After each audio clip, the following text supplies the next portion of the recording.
Are you ready for this? It's from Serenio, Italy, from Antonio. Mark, why do you wear the same shirt every day?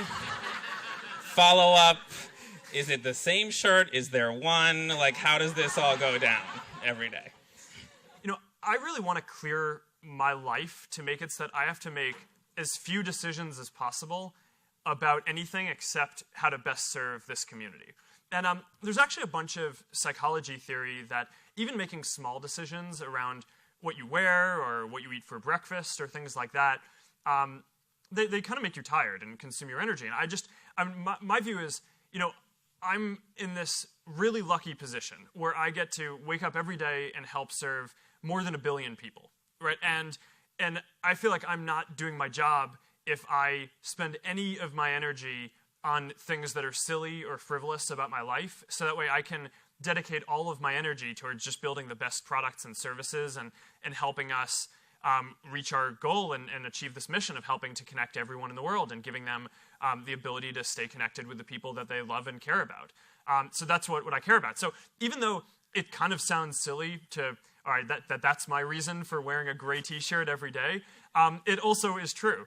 And I think that there are a number of other people throughout history who've kind of had the same approach. I think Steve Jobs did. I think our president, Obama, I don't think chooses what he wears every day, kind of for the same psychological reason. And but in our case, I really want to make sure that all of my energy can go towards serving this community.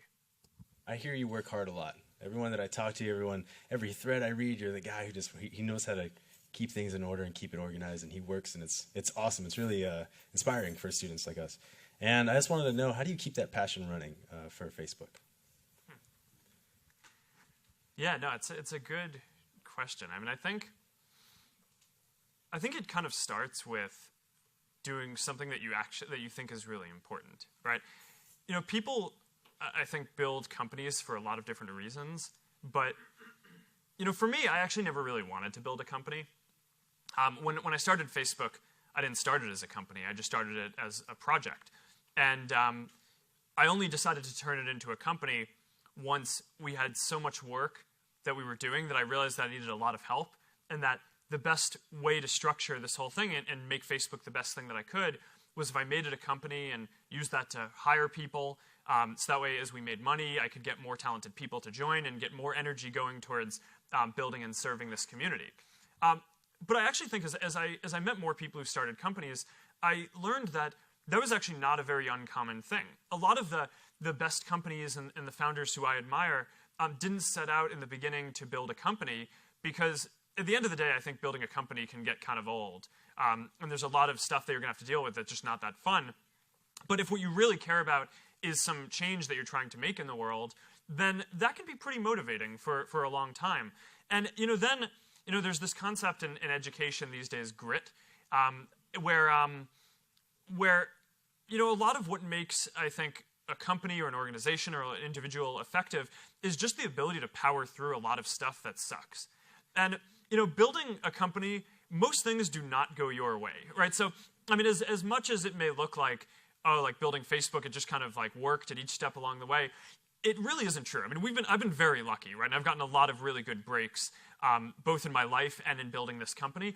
But like almost every day, there are crazy things that come up that just from all angles, right? I mean, we have a technical issue, and one data center doesn't have electricity, and we need to manage that, right? So kick in the backup generators, or there's like some government is trying to do something that's difficult, right? And or there's a competitor, or or like someone who's really important in the company wants to leave to go do something else, and we relied on them to go deliver something for our community, and or our business isn't going as well, and investors are going to be upset, and then there's all this pressure to focus on making money instead of doing what we really want to do, which is serving the community. So there are just all these things that come up, and I think the key is just kind of those two things. It's you really need to believe in what you're doing, and that it's an important and helpful thing in the world, and you need to have grit in order to kind of see these things through, and surround yourself with a team of people that you like working with who also have grit and will help you get through it, because no one can ever do this by themselves, right? But But if you can do that, then there are lots of examples of successful companies in the world. So the good news, I think, is that Facebook is not that unique in the grand scheme, right? I mean, maybe something like Facebook doesn't come along every year, but if you look at like 100 years or 1,000 years, there are many examples of people who have like believed in things, who have focused on them and built them, and on all kinds of different scales, and it really is possible. So I'd encourage you to just keep on focusing and find what you think is a really important change that needs to get built in the world and do it. I'm pretty sure that you had obstacles in life during the process of building your company, and you must have had a technique to make yourself stand up from that obstacle and keep on going for your dream. And I would like to know, what did you do in those moments when you were really tired and you wanted to give up, but you found something and you stood up and you went for what you wanted? So that's my question. Yeah, it's a good question.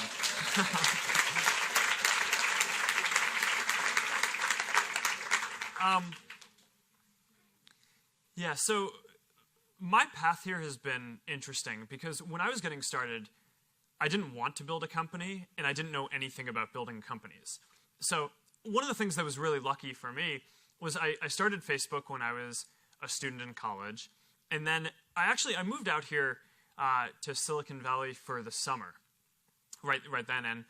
And the reason why I did that was because I saw that there were all these awesome companies all these awesome technology companies that got built out of Silicon Valley.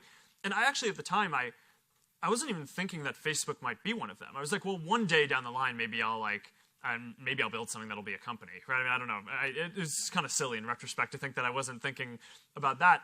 But the plan was, to move out here and then move back. And I just started meeting really interesting people who gave me advice on things to look out for, and people who joined our team and who supported me on this whole path towards doing all the stuff that I had no idea how to do. But challenge after challenge after challenge for 10 years now and continuing. So, the real secret, I think, it's there's no kind of superhuman ability that anyone has to just kind of power through stuff. I mean, I do think you kind of need to remind yourself that you need to focus and try not to let stuff bother you as much as possible. But it is going to bother you because you're human, and I was human. I am human still. But I was just referring to myself in the past. Not that I was not human. But the thing that got me through it, and I think gets a lot of people through it, is the people around them. Right, and there's interesting data on this that that companies that have more founders are actually more likely to have a successful outcome. And I mean, one of the reasons for that, I think, is that it's just like really hard to do anything on your own like this. I mean, there just are so many challenges and there are going to be things that you don't know how to do. And one of the things that I think the media gets wrong about companies or inventions or things over time is they try to make it seem like one person did it, right? So, it's part of the reason why we're doing this Q&A today, but like my team is here, right? Because I don't know all the answers and we're building this together. And, I think that that's like a really kind of fundamental thing about how stuff works. And, the more that you feel like you have to take everything onto yourself when you're taking on some big challenge, I think the more that it's just likely that something eventually is going to be overwhelming or that you're not going to know how to deal with it, because no person knows how to deal with everything. But if you can kind of find a team of people or friends or family, and there'll be different people over time because, different people like focusing on different types of problems or different scales of the problem, then that's what's really going to get you through.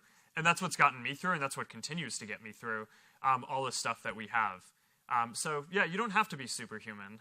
You just kind of need to kind of keep on going and not do it alone, and find people who share your passion for what you think is an important thing in the world, and you keep on going like that. You've been really putting a lot of your work in us as students, and I wanted to thank you for that, and I really admire you as a person, and I just wanted to thank you for that. Thank you.